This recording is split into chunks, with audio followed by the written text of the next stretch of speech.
Hey there everybody, big warm welcome back to my YouTube channel. I hope you're all doing well wherever you're watching this today. Thank you so much for choosing to watch this video in particular. If you're new, my name is Ellie. I am a mum of two boys. My eldest boy he's gonna be 6 in the spring and my youngest will be 2 in the spring. Their birthdays are 2 days apart. Bad planning there.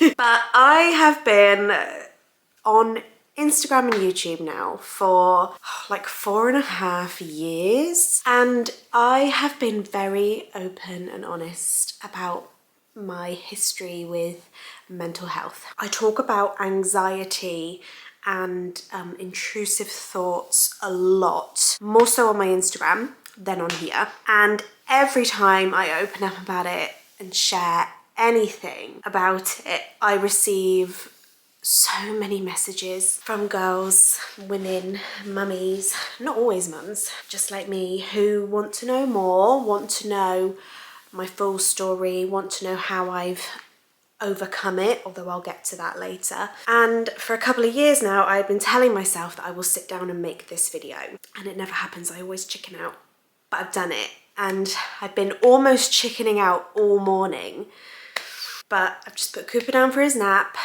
And I made sure this was all set up so that it was ready to go and there were no excuses. And you know what? I'm gonna do it. I have written down so much. I sat down last night and really wrote my story so that I didn't miss anything. And that's what this is gonna be. So this is gonna be a little story time about my history with mental health, where it all came from, postpartum depression, severe anxiety, intrusive thoughts. This is going to be a very honest account of what I've been through. I'm not gonna sugarcoat it. I'm gonna just say it how it is, because it's not a pretty thing to deal with, to go through. So I'm not gonna try and make it so. And I just hope that this video helps someone who's watching it and is maybe at the start of this journey that so many of us find ourselves on. And maybe you'll watch this and it will help in some way. But this is my story from the beginning to now, and how I've learnt to live with it. I say live with it, I don't say overcome it, because I don't think you ever do, but I'll come to that later. So I gave birth to my first son in 2017. I was 27 years old, and I had absolutely no history of any sort of mental health struggles as a teenager, anything like that. In my early 20s, nothing. I've never had anxiety or anything like that. So I had my first baby in 2017, and I was the first of my close girlfriends to have a baby. None of my friends had kids. I was the first to do it, and I look back now and think I was just going in absolutely blind. I mean, you think you know what you're doing, you think you're prepared. I was not. I had no idea, and none of my friends had done it. So it was quite a lonely time for me. Immediately after Leo was born, I had attachment issues. So people love to tell you that when your baby is born, you have this immediate rush of love when you look at them. And yeah, that ain't true. Well, it's not true all the time. I did have it with my second baby, so I can vouch that it absolutely can happen, but sometimes it doesn't happen. And with my first baby, it didn't. Obviously, I was amazed when I saw him, sort of overwhelmed and couldn't believe he was here, but I don't remember feeling that just complete love and awe of him like I did with my second baby. But I guess I didn't know any different because I hadn't done it before. So I just really struggled to feel that bond, and I thought there was just something really wrong with me. I would cry every day, but a lot of the time in secret. I really struggled having visitors, so people would come round and I would just go upstairs and lock myself in a room and cry. I look back now and think, how did I think that was okay? I mean, yeah, it was quite bad at the beginning. I would cancel visitors because the thought of people coming in my home was just absolutely terrifying. And if they did come in, I would just be a nervous wreck and I couldn't wait for them to leave. And just so much crying, so much. But secret. And I think I would do it secretly because I was embarrassed or ashamed, or I thought if people knew I was struggling, that they would just think I was this awful mother, or he'd get taken away from me or something. Like, your brain sends you on all of these imaginary scenarios that will happen. I have such a core memory of ringing Clint one day. If you don't know me, if you're new, my fiance, he works away. He has his own business which takes him all over the country, all over the world.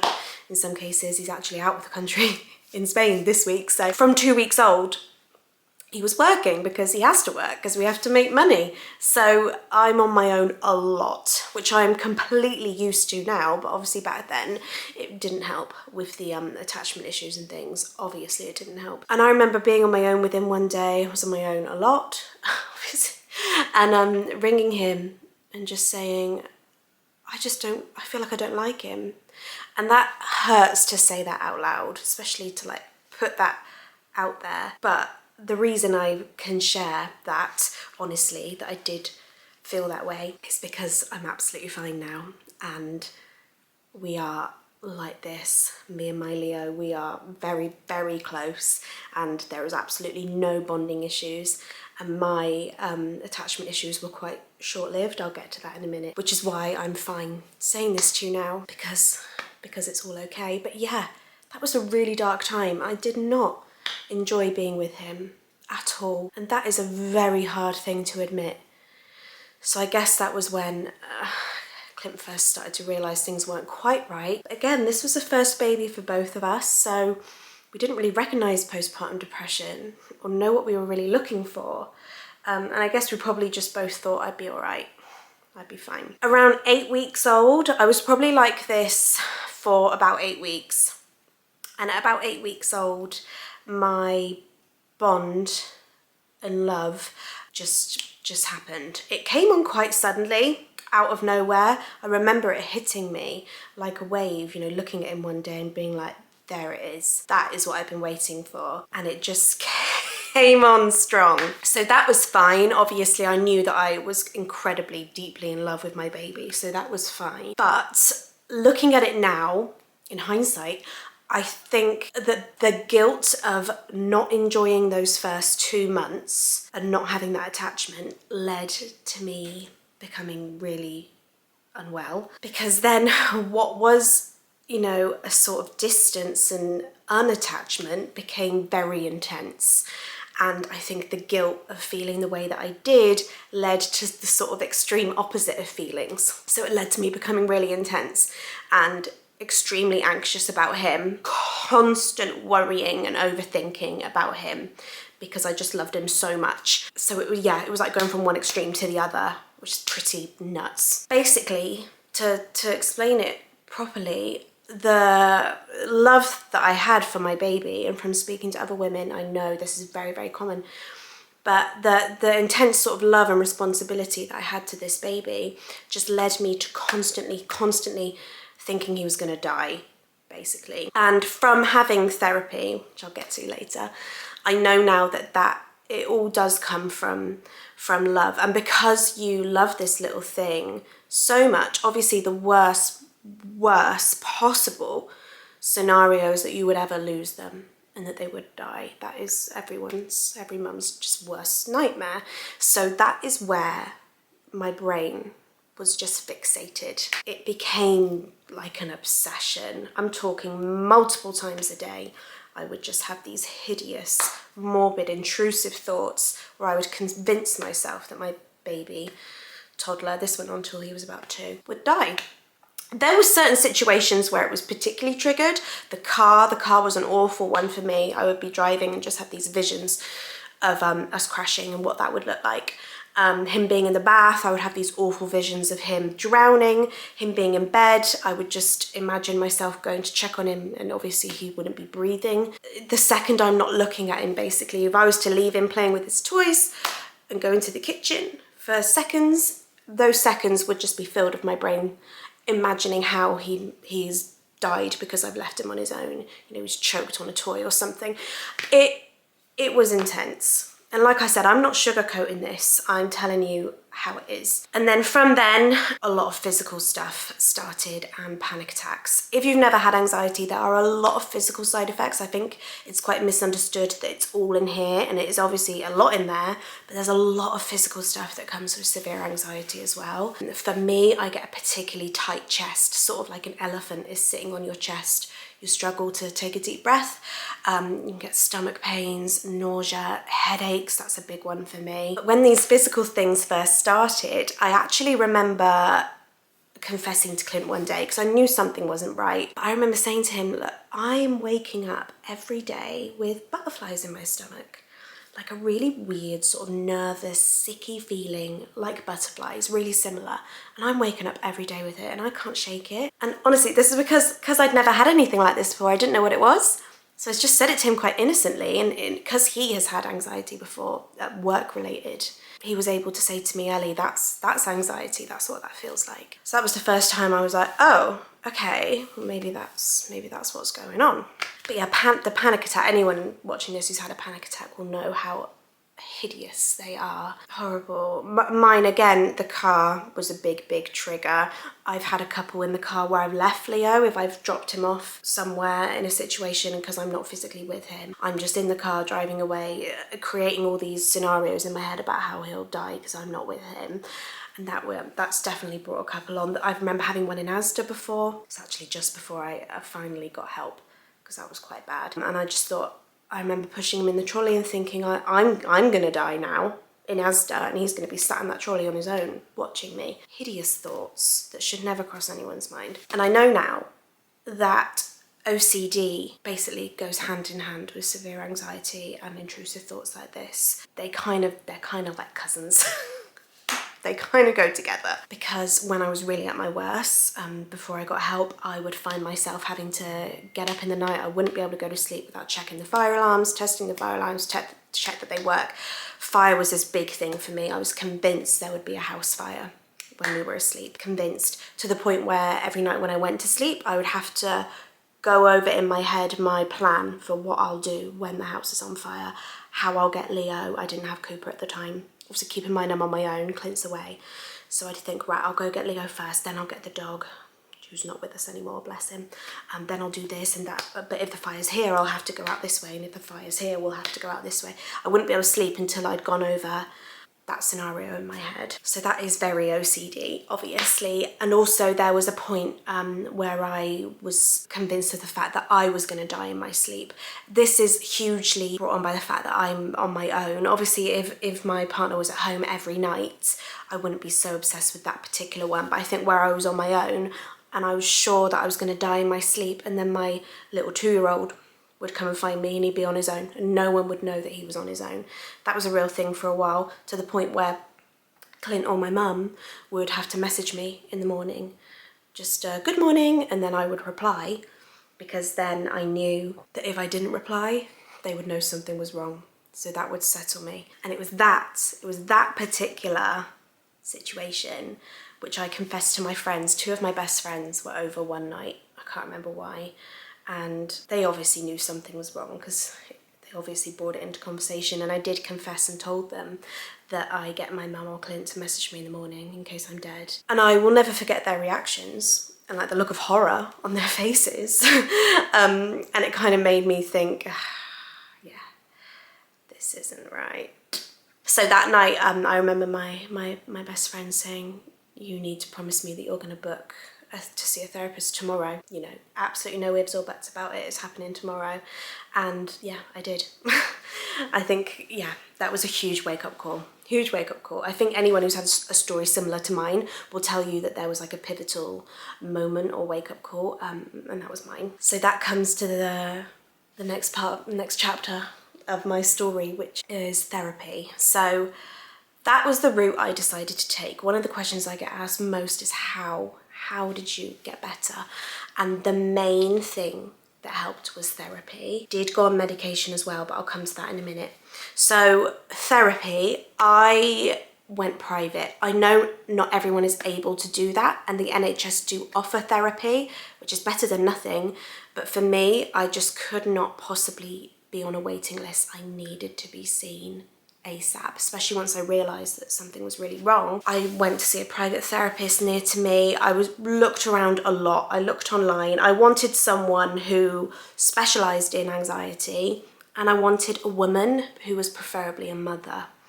And I found one, and luckily we gelled. I know from other people who've been to therapists that sometimes you have to go to 2 or 3 until you feel that connection. So I kind of went in there thinking, maybe this won't feel right, but it did, luckily. I cried for my whole first session, that whole 60 minutes. I think we even ran over. I was bawling the whole hour, but I never ever cried in that room again, and I had a lot of sessions.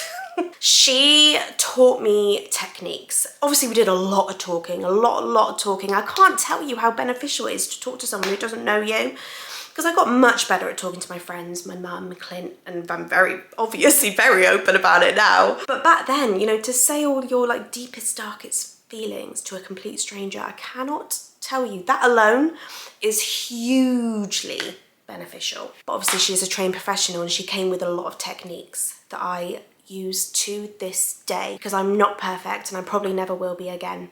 And I still have my very bad times, but I still use her techniques all the time. And there's one that we had it on the fridge where I was really bad when I was still seeing her. We had it stuck up on the fridge, so I would look at it every time I needed to, but I know it off by heart by now. It's one for my intrusive thoughts. So we used to have a pond in our old house, and it was a real trigger for me because I was sure Leo was going to die in that pond. So there'd be times where I'd be cooking or something, and I would just get this vision that Leo has managed to somehow miraculously get into the garden, he's in the pond and he's dead. And instead of running to find him and panicking, I would just take a deep breath, soak in that thought, don't try and push it away, embrace it. Hold that thought, don't ignore it. Then I split my mind into 2. So I weigh up the evidence that it's true against the evidence that it's completely untrue. So you're sat there and you're thinking, right, what proof do I have that it has happened? Okay, none. I actually don't have any proof that it's happened apart from the fact that I just think it has happened. Okay, what proof do I have that it hasn't happened? Okay, well, there's no way he could get into the garden, so that's the main thing. Even if he did get into the garden, he's never gone near the pond before, and I'm always explicitly clear with him not to go near the pond or touch it anyway. And actually, the 1 or 2 minutes that it takes for you to sum up that evidence for and against, you've completely calmed down. And you've convinced yourself that it's completely untrue and it's all in here. And it's so simple, but yeah, this was 3 years ago, and God, it was even more, nearly 4 years ago. And I still do that all the time. So there's a little takeaway for you, try it. She also, my therapist, she also convinced me to go on medication. Now, I'm absolutely not telling you to go on medication. I would never tell anyone to go on medication. Everyone is completely different. I'm not going to tell you what medication I was on or what dose I was on, because I don't want to be telling you to do that. I went to my GP and I did it all properly. However, she really changed my mind on medication. I was very anti taking medication. The irony is when you have severe anxiety and health anxieties as well, where you always think you or your child is ill or gonna die, the idea of taking a medication is very triggering, obviously. But seeing her, she just made me look at it really differently, and she explained to me that the meds, where she can teach me all of these techniques and we can talk through it all, the meds will really take the edge off those physical side effects, you know, the nausea and the palpitations and the chest and the headaches. The meds would really help with that, and that was enough for me to give it a go. So I was on it for 2 years actually, anti-anxiety medication. Everyone's very different, so I'm absolutely not telling you to do that, but that is part of my story, obviously. So 3 years later, and here I am on YouTube saying all of these awful things that I used to think and do, and I am not the slightest bit embarrassed or ashamed, and I am just very eager and comfortable sharing it, because through sharing it little bits here and there, I've realised how common this is. So common. And so many women, like I did 3 years ago, think it's just them. And I hope this video makes you realise that it's not. And so many of us go through this. And I'm living, breathing proof that you can, I'm going to say live with it. I don't say overcome it. I don't want to say overcome it because I don't feel like I have, and I'm not sure I ever will. I still get bad days, but I just take that bad day. I know it's just a day. I know how to deal with it. I deal with these hideous thoughts and I move on. I'll probably be like that forever. I'll worry about my kids forever and Clint, and I'll probably always get these horrible thoughts and ideas. I know how to deal with them, so I just get on with it. It doesn't control me at all. I can confidently say that, whereas it did 3 years ago. So if you are in a dark place and you feel like you might need help, then just talk to someone. That is the first thing you need to do, is confess to someone how you're feeling. Then you need to get help, professional help. This is really, really hard to master on your own, and a professional is just, for me, it really, really changed everything. She was great. There are some amazing ones on the NHS, so if you can't afford to go privately, go see your GP, get on a waiting list. But before then, just speak to loved ones, speak to your partner, speak to your parents, speak to your friends, and that's the first big step. You can speak to me, you can message me. I get messages on Instagram a lot about it all, and I really, really, really try my best to reply to everyone. And if you had a bad experience with your first pregnancy and you're nervous about your second, let me tell you, it was a completely different experience for me second time round. It was life-changing.